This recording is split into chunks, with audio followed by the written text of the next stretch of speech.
तो नमस्कार भाइयों, आज हम स्टार्ट करने वाले अपना chapter human I and the colourful world. ठीक है, तो इस चैप्टर को स्टार्ट करने से पहले ये बहुत इंपॉर्टेंट है कि आप लाइट वाला चैप्टर बहुत अच्छे से पढ़ लें। ठीक है, उसमें जितने भी रे डायग्राम्स होते हैं, रिफ्रैक्शन के कॉन्सेप्ट्स, रिफ्रैक्टिव इंडेक्स क्या होता है, ये सब आप अच्छे से पढ़ के इनको एनालाइज कर लें। और अगर आप इन्हें पढ़ना चाहते हैं तो आप मेरे लेक्चर्स देख सकते हैं। ठीक है, क्योंकि मैं कंप्लीट कर चुका हूं पूरे लाइट का चैप्टर, अच्छे से एक्सप्लेन कर रखा है बहुत, आप देख सकते हैं, आप बहुत अच्छी चीजें सीख सकते हैं उन लेक्चर से। ठीक है, तो चलो आज हम स्टार्ट करते हैं अपना chapter human I and the colourful world. और आज इस चैप्टर का लेक्चर 1 है। ठीक है, तो लेक्चर 1 में बेसिकली हम क्या करेंगे, refraction of light through a prism. Light का रिफ्रैक्शन प्रिज्म के थ्रू हम पढ़ रहे होंगे इस पर्टिकुलर लेक्चर में। वैसे इस पर्टिकुलर टॉपिक से पहले कुछ और भी टॉपिक्स होते हैं आई से रिलेटेड, हाइपरमेट्रोपिया, प्रेसबायोपिया, मायोपिया, ये सारे टॉपिक्स भी होते हैं। मतलब आई को हम डेप्थ में स्टडी कर रहे होते हैं, लेकिन क्योंकि वो पूरा पार्ट सिलेबस से हटा हुआ है इसलिए हम वो नहीं पढ़ रहे होंगे। हम सीधा स्टार्ट करेंगे refraction of light through a prism. ठीक है, इस पर्टिकुलर टॉपिक से हम स्टार्ट करेंगे। तो पहले तो आप ये देख लो कि प्रिज्म होता क्या है। ठीक है, प्रिज्म आपको थोड़ा बहुत तो आइडिया होगा, थोड़ा बहुत आप लोगों ने बुक्स में डायग्राम देखे होंगे। ट्रायंगुलर शेप का होता है प्रिज्म। ठीक है, प्रिज्म जो होता है बेसिकली वो ट्रायंगुलर शेप का दिख रहा होता है हमें। अगर हम उसको ऊपर से देखते हैं, मान लो ये मेरा प्रिज्म रखा हुआ है और उसको मैं सामने खड़ा होकर देखता हूं तो वो मुझे कुछ ट्रायंगुलर शेप का दिखता है। लेकिन असली में जो प्रिज्म होता है वो ट्रायंगुलर शेप का नहीं होता, वो बेसिकली एक काइंड ऑफ 3D ट्रायंगल होता है। जो हमारा प्रिज्म होता है वो एक 3D ट्रायंगल होता है। कैसे 3D ट्रायंगल होता है कि मान लो जो ये मेरा ट्रायंगल है, ट्रायंगल सिर्फ एक सिंगल पेज में बना हुआ है। ठीक है, अब उस ट्रायंगल को मैंने पीछे खींच दिया, पीछे पकड़ के उस ट्रायंगल को मैंने खींच दिया तो वो एक मेरा 3D ट्रायंगल बनेगा। और उसी 3D ट्रायंगल को मैं क्या कहता हूं, प्रिज्म। जैसे कि कैसे खींचने वाली बात मैं कैसे कह रहा हूं, फॉर एग्जांपल ये मेरा एक ट्रायंगल है। ठीक है, और ये एक और ट्रायंगल है। ये देखो, ये कुछ इस तरह का दिखेगा आपको।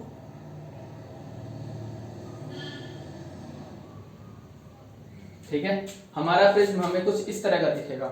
मतलब दो ट्रायंगल यहां होंगे, दो ट्रायंगल यहां होंगे, सॉरी एक ट्रायंगल यहां होगा और एक ट्रायंगल यहां होगा, और बीच में ये रेक्टेंगुलर सरफेसेस से जुड़े हुए होंगे ये दोनों ट्रायंगल्स। ठीक है, तो कुछ इस प्रकार का दिख रहा होता है हमारा एक प्रिज्म।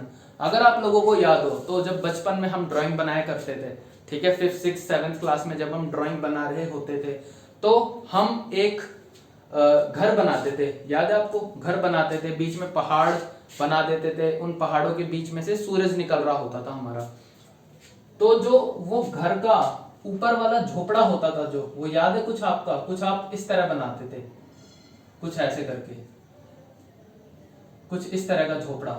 ठीक है, तो जो ये जैसा ये झोपड़ा होता है, हम अपने दिमाग में मान सकते हैं कि जो हमारा प्रिज्म है वो भी कुछ इसी टाइप का दिख रहा होगा। ठीक है, बस करना क्या है कि एक और ट्रायंगल आप यहां बना दो। ठीक है, हमारा भी झोपड़ा, हमारे झोपड़े की तरह ही कुछ कुछ हमारा प्रिज्म भी होता है। अगर आप सोच नहीं पा रहे कि 3D ट्रायंगल किस तरह का होगा, तो जो हम बचपन में ड्राइंग बनाया करते थे झोपड़े की, तो आप इस झोपड़े की हेल्प से आप इमेजिन कर सकते हो कि कुछ इस प्रकार का ही हमारा दिख रहा होता है, क्या, प्रिज्म। ठीक है, और एक चीज याद रखना कि जो प्रिज्म होता है, प्रिज्म दो ट्रायंगल और 3 रेक्टेंगुलर सरफेसेस की हेल्प से बना होता है। ठीक है, कैसे, एक ट्रायंगल ये रहा, एक ट्रायंगल ये रहा। ठीक है, ये दो ट्रायंगल्स हैं। अच्छा, अब उसके बाद इसे भूलना मत, एक ट्रायंगल ये रहा, एक ट्रायंगल ये रहा। अच्छा, अब एक रेक्टेंगल ऐसे होता है कुछ इस तरह का, दोनों रेक्टेंगल्स ऐसे इंक्लाइंड होते हैं। अच्छा, और एक रेक्टेंगल बेस पे होता है। ठीक है, तो क्या आपको समझ में आ रहा है कि जो प्रिज्म होते हैं उसके 5 सरफेसेस होते हैं, जिनमें से 2 ट्रायंगल होते हैं, एक ट्रायंगल तो ये रहा, एक ट्रायंगल ये रहा। ठीक है, 3 रेक्टेंगल्स होते हैं, वो 3 रेक्टेंगल्स कैसे, 2 रेक्टेंगल्स तो ऐसे ये रहे, दिख रहा होगा आपको शायद, एक पीछे की तरफ ऐसे जा रहा है और एक ऐसे, ये 2 रेक्टेंगल हो गए, और एक रेक्टेंगल बेस। ठीक है, एक रेक्टेंगल जो होता है वो बेस वाला होता है रेक्टेंगल। तो 3 रेक्टेंगल और 2 ट्राइंगल्स की हेल्प से हम अपने प्रिज्म को बना रहे होते हैं, ठीक है। और यहाँ पे एक चीज देखो कि कई बार हमसे पूछ लिया जाता है कि एंगल ऑफ प्रिज्म क्या होता है, ठीक है। एंगल ऑफ प्रिज्म क्या होता है, तो जो इंक्लिनेशन होता है रेक्टेंगुलर सरफेसेस का, जो इंक्लिनेशन होता है एक दूसरे से, उस पर्टिकुलर इंक्लिनेशन का जो एंगल होता है उसी को हम एंगल ऑफ प्रिज्म कहते हैं। जैसे कि फॉर एग्जांपल ये मेरा एक प्रिज्म है, ठीक है। अच्छा, और ये वाला जो एंगल होगा, ये वाला जो एंगल होगा, ये वाला जो एंगल होगा, ये वाला एंगल, इसको मैं क्या कहूंगा, एंगल ऑफ प्रिज्म। इसको एंगल ऑफ प्रिज्म क्यों कहता हूं, क्योंकि जो मेरे रेक्टेंगुलर सर्फेसेस होते हैं, मान लो इसको मैं, ये जो प्रिज्म है इसको मैं सीधा ना देख के थोड़ा सा ऐसे घुमा देता हूं, उठा के हल्का सा इसको घुमा देता हूं, तो घुमाऊंगा तो ये मुझे कुछ इस तरह का दिखेगा, घुमा दूंगा तो ये मुझे कुछ इस तरीके का दिख रहा होगा, ठीक है। अब ध्यान से देखो, इस पर्टिकुलर प्रिज्म में जो मेरे ये दो रेक्टेंगुलर सरफेसेस हैं, रेक्टेंगुलर सरफेसेस के बीच का इंक्लिनेशन क्या ये होगा, हाँ बिल्कुल, रेक्टेंगुलर सरफेसेस के बीच का इंक्लिनेशन ये होगा, हाँ, क्योंकि दो रेक्टेंगुलर सरफेसेस कुछ इस तरह होंगी ना, यहाँ पे इस तरह, इस तरीके से, यहाँ पे कुछ इस तरह होंगी ना, और इनके बीच का जो इंक्लिनेशन होगा इसी को मैं क्या कहता हूं, एंगल ऑफ प्रिज्म। और अगर इसको मैं घुमा के ऐसे ना रखे, इसको ऐसे घुमा के सीधा देखता हूं, सीधा ऐसे देखता हूं इसको मैं, अभी मेरा प्रिज्म कैसे ऐसा रखा हुआ है, इसको मैंने क्या करा, ऐसे घुमा दिया, और ऐसे घुमा के जब मैं इसको सामने से देखता हूं तो मुझे मेरा एंगल ऑफ प्रिज्म ये दिखाई पड़ रहा होता है, ठीक है। तो मैं डायरेक्टली कह देता हूं कि यही मेरा एंगल ऑफ प्रिज्म है, ठीक है। आइए आपको समझ में ये बात। अच्छा, अब एक चीज और नोट करो कि जो हमारा रिफ्रैक्शन है, रिफ्रैक्शन हमेशा मेरे रेक्टेंगुलर सरफेसेस के थ्रू हो रहा होता है।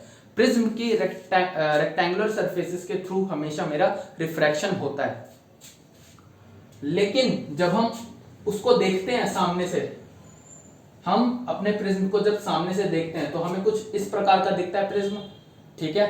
और जब हम लाइट को रिफ्रैक्ट करवा रहे होते हैं तो हम कुछ इस प्रकार रिफ्रैक्ट करवा रहे होते हैं, ठीक है। हम कुछ इस प्रकार अपनी लाइट रे को रिफ्रैक्ट करवा रहे होते हैं, तो हमें ऐसा लगता है कि मेरी लाइट रे ट्रायंगुलर सरफेस से ही रिफ्रैक्ट होके आ रही है, लेकिन ऐसा नहीं होता।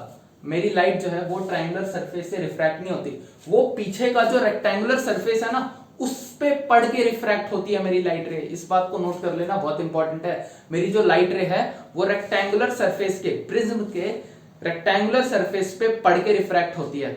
याद है ना, मैंने आपको बताया था 3 रेक्टेंगुलर सरफेसेस होती हैं प्रिज्म की और 2 ट्रायंगुलर सरफेसेस होती हैं, ठीक है। तो जो ये लाइट रे है, मेरी लाइट रे रेक्टेंगुलर सरफेस पे पड़ के रिफ्रैक्ट होती है, लेकिन जब मैं शो करता हूं डायग्राम में, क्योंकि अब ये तो बोर्ड है, ठीक है, बोर्ड 2D होता है, तो एक 2D बोर्ड में मैं 3D की पिक्चर बना तो सकता हूं, लेकिन हर बार नहीं बना सकता, इतना आसान नहीं होता बनाना बार बार। इस कारण मैं कुछ इस प्रकार दिखा रहा होता हूं, और हमें कई बार ऐसी फील आती है अंदर से कि जो मेरा रिफ्रैक्शन है वो ट्रायंगुलर सरफेस के थ्रू होता है, लेकिन ऐसा असली में नहीं होता, हमें बस ऐसा लगता है, लेकिन असली में जो रिफ्रैक्शन हो रहा होता है वो रेक्टेंगुलर सरफेस के थ्रू हो रहा होता है, ठीक है। तो ये थोड़ी इंपॉर्टेंट बात थी नोट करने की। तो ये हो गया, हमने प्रिज्म को पूरा विजुअलाइज कर लिया, कैसा होता है, कैसा दिखता है, ठीक है। रिफ्रैक्शन कौन से सरफेस के थ्रू होता है, हमने ये देख लिया कि प्रिज्म में दो ट्रायंगुलर सरफेसेस और 3 रेक्टेंगुलर सरफेसेस होती हैं, ठीक है। और बेसिकली जो प्रिज्म होता है वो मेरा 3D ट्रायंगल होता है। एज्यूम कर लो ये मेरा एक 2D ट्रायंगल है, ठीक है, इसको मैंने जस्ट खींच दिया ऐसे, तो मेरा ये एक रेक्टेंगल बना, एक रेक्टेंगल ये बना और एक रेक्टेंगल बेस पे बना, और ये दोनों ट्रायंगल तो पहले से थे, तो ये मेरा क्या बन गया, एक प्रिज्म बन गया, ठीक है। अच्छा, अब हम देखते हैं कि रिफ्रैक्शन किस प्रकार होता है एक प्रिज्म के थ्रू। तो प्रिज्म 3D स्ट्रक्चर है, और 3D स्ट्रक्चर को मैं 2D स्ट्रक्चर में बना तो सकता हूं, लेकिन हर बार बनाना मेरे लिए थोड़ा मुश्किल पड़ जाएगा, इसलिए मैं डायरेक्टली प्रिज्म को 2D के फॉर्म में दिखा रहा होता हूं, ठीक है। ये मैंने अपने प्रिज्म को इस प्रकार रिप्रेजेंट कर दिया। अच्छा, तो जब लाइट रे रिफ्रैक्ट होती है, मान लो मेरी एक लाइट रे इंसिडेंट हुई, लाइट रे का नाम था क्या, PQ, ठीक है, PQ था लाइट रे का नाम, वो आके इंसिडेंट होती है इस पर्टिकुलर पॉइंट A पे, ठीक है। तो क्योंकि मेरी light ray optically rare medium से ऑप्टिकली डेंसर मीडियम में जा रही है, इस कारण वो रिफ्रैक्शन डेफिनेटली शो करेगी। तो मैं क्या करता हूं, अपना एक नॉर्मल बना लेता हूं इसी पर्टिकुलर पॉइंट पे जहां लाइट रे मेरी इंसिडेंट हुई। ठीक है, आपको याद होगा मैं हमेशा उसी पॉइंट पे नॉर्मल बना रहा होता हूं जिस पर्टिकुलर पॉइंट पे मेरी लाइट रे इंसिडेंट होती है।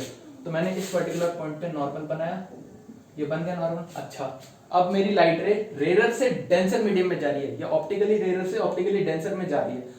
तो जो मेरी लाइट रे है वो नॉर्मल की तरफ बेंड होगी। ठीक है, वो नॉर्मल की तरफ बेंड होगी कुछ इस प्रकार से। ठीक है, अब अगर मान लो यहां मेरा प्रिज्म होता ही नहीं, ठीक है, अच्छा ये बात तो आपको पता ही होगी ना कि जो प्रिज्म का मीडियम होगा वो अलग होगा। ठीक है, प्रिज्म का जो मीडियम होगा वो ऑप्टिकली डेंसर मीडियम होगा as compare to air. Air का जो मीडियम है वो ऑप्टिकली रेयर है, प्रिज्म का मीडियम ऑप्टिकली डेंसर है। ठीक है, तो मान लो अगर मेरा यहाँ प्रिज्म होता ही नहीं तो मेरी लाइट रे शांति से सीधा ऐसे ट्रैवल कर रही होती। ठीक है, लेकिन बीच में आ गया कौन, प्रिज्म। प्रिज्म आते ही मीडियम हो गया चेंज, मीडियम चेंज हुआ, इस कारण लाइट ने शो करा रिफ्रैक्शन, तो वो अपने ओरिजिनल पाथ से डेविएट हो गई। ठीक है, ये देखो ओरिजिनल पाथ लाइट का ये होता लेकिन ऐसे मुड़ गई। ठीक है, अच्छा अब क्या मैं अपना जो मेरी ये रिफ्रैक्टेड लाइट रे है, इस रिफ्रैक्टेड लाइट रे को क्या अब मैं अपनी इंसिडेंट रे मानूंगा? हाँ बिल्कुल, अब मेरे लिए ये इंसिडेंट रे होगी। ठीक है, अब ये इंसिडेंट रे है, तो अब ये इंसिडेंट रे दोबारा ऑप्टिकली डेंसर मीडियम से निकल के ऑप्टिकली रेयर मीडियम में जा रही है। ठीक है, मेरी इंसिडेंट रे दोबारा ऑप्टिकली डेंसर से निकल के ऑप्टिकली रेयर मीडियम में जा रही है, इस कारण यहां ये दोबारा रिफ्रैक्शन शो करेगी। ठीक है, मान लो ये वाली इंसिडेंट रे, इसको मैं जिसे मैं इंसिडेंट रे मान रहा हूं, ये आके इंसिडेंट होती है पॉइंट पी पे, इस पर्टिकुलर पॉइंट पे आके इंसिडेंट होती है, तो मैं इस पर्टिकुलर पॉइंट पे एक नॉर्मल बना लूंगा। अब नॉर्मल बनाऊंगा, बना लिया नॉर्मल।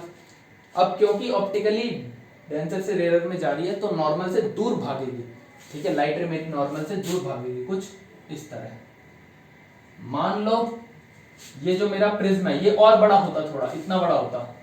ठीक है, तो लाइट रे जिस मीडियम में है वो मीडियम ही चेंज ना होता, तो लाइट रे मेरी जो है सीधी कुछ इस प्रकार ट्रैवल करती। लेकिन क्योंकि मीडियम हो गया चेंज, इस कारण लाइट रे हो गई डेविएट अपने पाथ से, तो ये हो गया। ठीक है, लाइट रे ने अपना पाथ चेंज कर लिया। तो देख पा रहे हो कुछ इस प्रकार लाइट रे का रिफ्रैक्शन होता है हमारे प्रिज्म के थ्रू, और जो ये लाइट रे का रिफ्रैक्शन होता है वो रेक्टेंगुलर सरफेस के थ्रू होता है, ये मैंने आपको बताया है। ठीक है, रेक्टेंगुलर सरफेस के थ्रू होता है। अच्छा, अब एक चीज और नोट करो, यहाँ पे एक एंगल ऑफ डेविएशन का कॉन्सेप्ट होता है कि लाइट रे जो है अपने ओरिजिनल पाथ से कितना डेविएट हुई। ठीक है, मान लो यहाँ पे ये प्रिज्म होता ही नहीं तो मेरी जो लाइट रे है वो लाइट रे हमेशा ऐसे ही चलती रहती, इस प्रकार सीधा चलती रहती बिल्कुल आराम से अपना।